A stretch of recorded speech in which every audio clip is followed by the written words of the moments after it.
Welcome to the Mary Mac Show, where we will be talking about your feelings, experiences, and pain following the death of a loved one.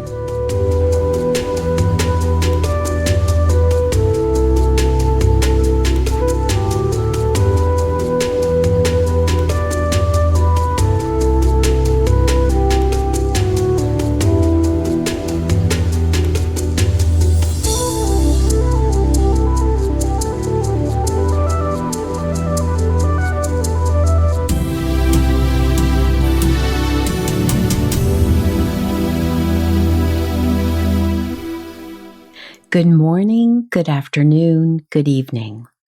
Wherever you find yourself in this entire world, I welcome you.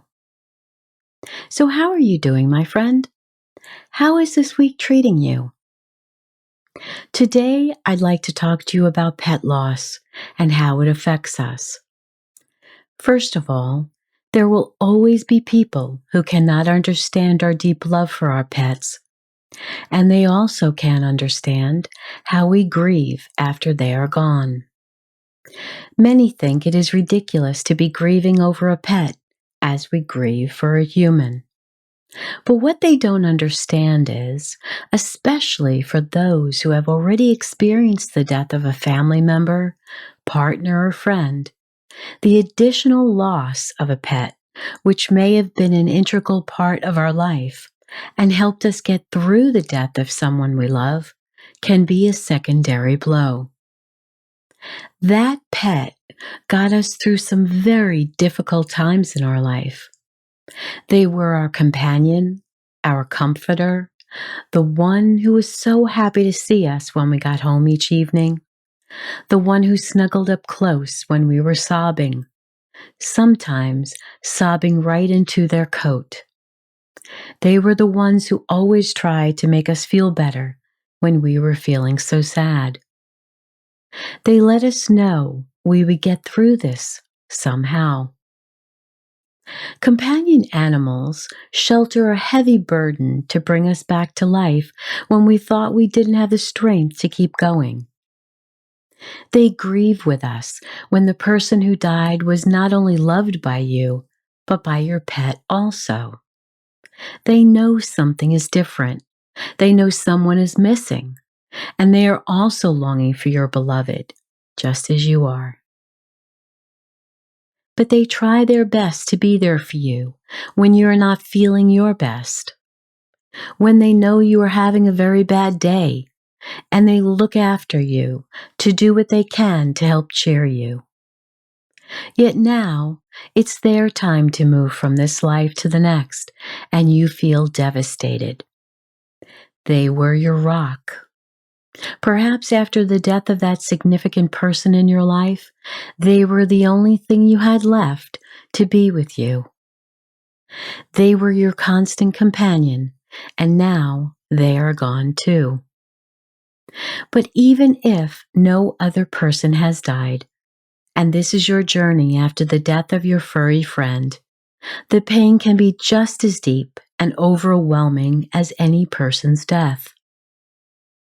And since they were always there for you, the stabbing pain, the empty time, the empty home, and your longing for them is so intense, and you just hate it. You reach out for them to pet them, feed them, walk them, even call for them. And those normal, everyday acts don't need to be performed any longer. You don't need to purchase their food, bring them to the dog park, offer for them to come along for the ride when you're out and about. You don't need to plan for all their needs when bringing them on vacations now, or for day trips to the beach, or the lake, or even to visit another relative or friend. And the quietness in your home is so difficult to bear. You miss when they greeted you each day, when they were so happy to see you, when they missed you all day long, perhaps home without anyone to interact with. You might be grieving for your dog, cat, or other animal who you needed to put down because of illness, or they were involved in an accident or other tragedy. Perhaps they simply died in their sleep. However they died, you are entitled to the grief you feel. It is perfectly natural and normal. You love them deeply, and so you grieve for them deeply. Some say the love for their pet was the purest love they've ever known, because it was unconditional, and they only had that all-consuming love from their pet. You might be asking yourself whether you should be so upset over their death, and the answer is absolutely. Every day they were there for you, just like any other person in your life, and you loved them, cared for them, and they made you laugh, and you remember wonderful times with them, like the way they stuck their head out of the car and enjoyed the wind in their face when you took drives together, and how you spoke to them like they were a person, and even put words in their mouth as if you knew what they were saying in return to your questions. Or how they tilted their head when you asked those questions as if to say, "Are you really serious?" Or was it, "I have no clue what you're asking me, but I'll look like I understand." Joshua would cock his head to the side, and his ears would raise high when I'd ask him a question. And then he'd bark or he'd snort like he was answering me. It was quite wonderful thinking he knew what I was asking and responding in the affirmative. Why is it when we would say, "Do you want to go out for a walk?" they always seemed to know what that meant? I still think that's so amazing. And I recall when military men and women returned months later after being deployed, their dog leapt with glee when they realized their owner was alive after all. Can you just feel their devastation, not knowing, like we humans, that someone has only temporarily left? Dogs don't know that it's permanent, so they are overjoyed when their master returns to them. But I also recall many years ago writing a blog about a soldier who died in action, and his dog laid near his casket throughout the entire funeral service. He knew his master was dead, and it showed with his heavy sighs. Pets are intuitive creatures, and we love them for that. That's why when we are sad, they know how to snuggle up to us. Now let's look at our grieving process when our pet dies. A good part of it depends on how they left us. Sometimes the pet is missing, and we have unresolved loss. They may have been lost through divorce or separation. They could have been accidentally injured or killed, or even intentionally injured or killed. They may have been stolen, or died naturally, or became critically ill and needed to be euthanized. There is no doubt that if you have no control over your pet's death or loss, you will feel a much deeper grief, since the loss would have been sudden and shocking. If your beloved animal has been declining, while it doesn't diminish your pain, you had more control over their being put down, and you can prepare yourself for that day. Either way, your deep love for your pet will bring great sorrow, since they were such a large part of your life, and you must allow yourself time to grieve. And it's not silly or over-the-top sentimental or even crazy to grieve a pet's death. There are countless pet owners who have gone through the same process, so please don't feel like you are alone. Like grieving for humans, we also go through a period of shock where it doesn't seem real and you are looking around for your pet or calling for it when you realize reality sets in. We even deny that they have died so we can soothe ourselves into believing they are still alive, perhaps just playing outside.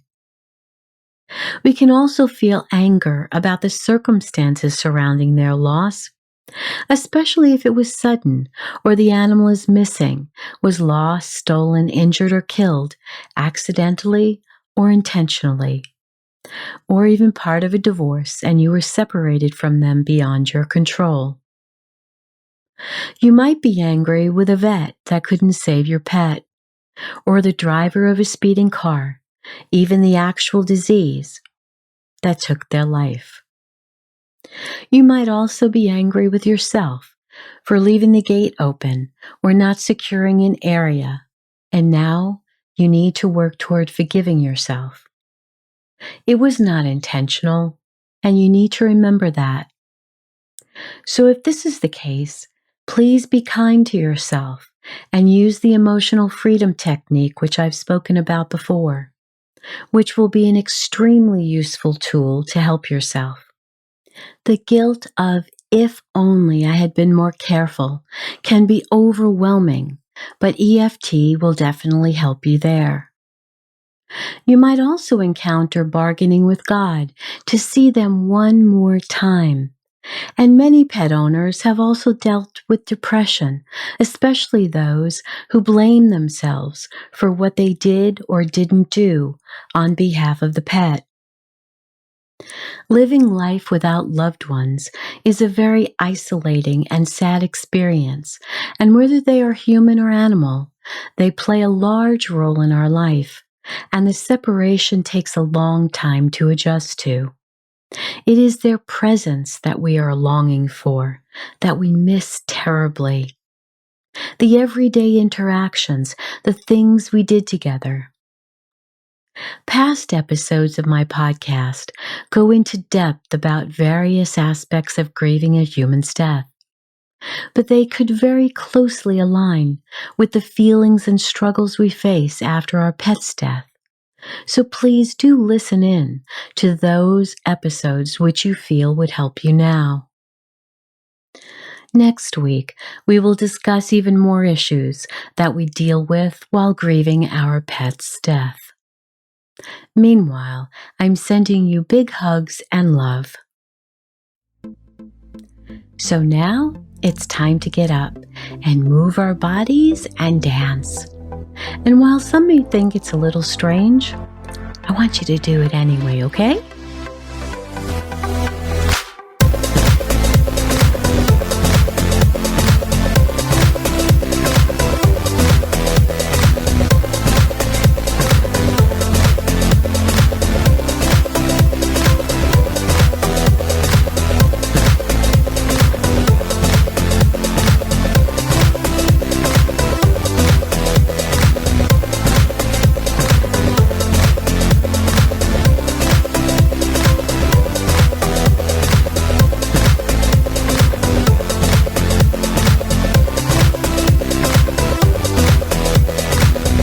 Thank you for listening in today. Remember to write 5 things in your journal each evening that you are grateful for. Visit my website, marymac.info, for my free book. Please subscribe, rate, and review my podcast wherever you listen to me, and share with those who will benefit from it. And as always, remember to be happy because you deserve to. I'll speak with you again soon.